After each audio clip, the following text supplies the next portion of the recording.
you explain more of our family history? Okay. The Cherokee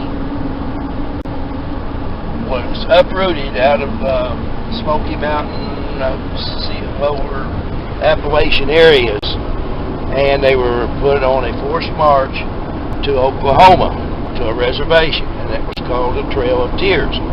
But the mountains were so mountainous, they couldn't get all the Indians out and force them to go. So there were pockets of Indians that never went.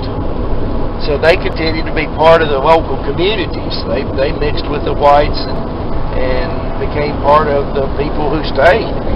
And the Woods family, our family, came from the Woods side, and they were Cherokee. I don't know how it started. Maybe they called them Men of the Woods or something. Don't know. But my grandmother was half Woods. And Lily. And then there was Uncle Buck, which you should have remembered. You were old enough to remember, you just don't. And then there was his children, and you met his grandson the other day, Ronnie. Yeah. Okay.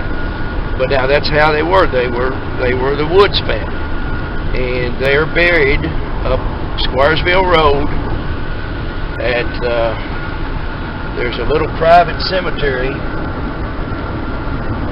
up by Ronnie Smoot's. I'm trying to think what the name of the road is there. Gibson used to live down there.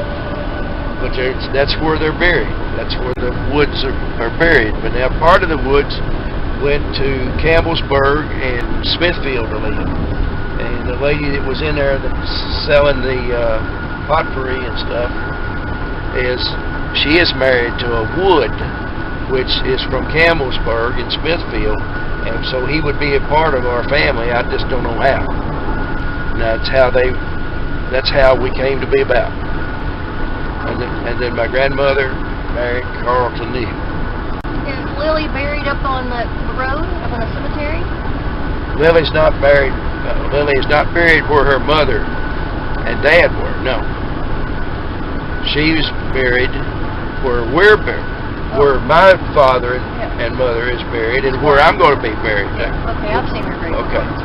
Now, but if you go on up 5 miles up there is the other old cemetery. It's all grown up beside of a barn, but supposedly that's where they're buried. And John Russell first knew to come across from North Carolina in like the 1800s.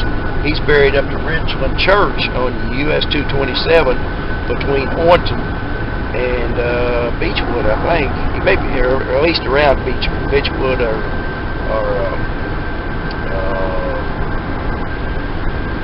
can't think of the name of the other community.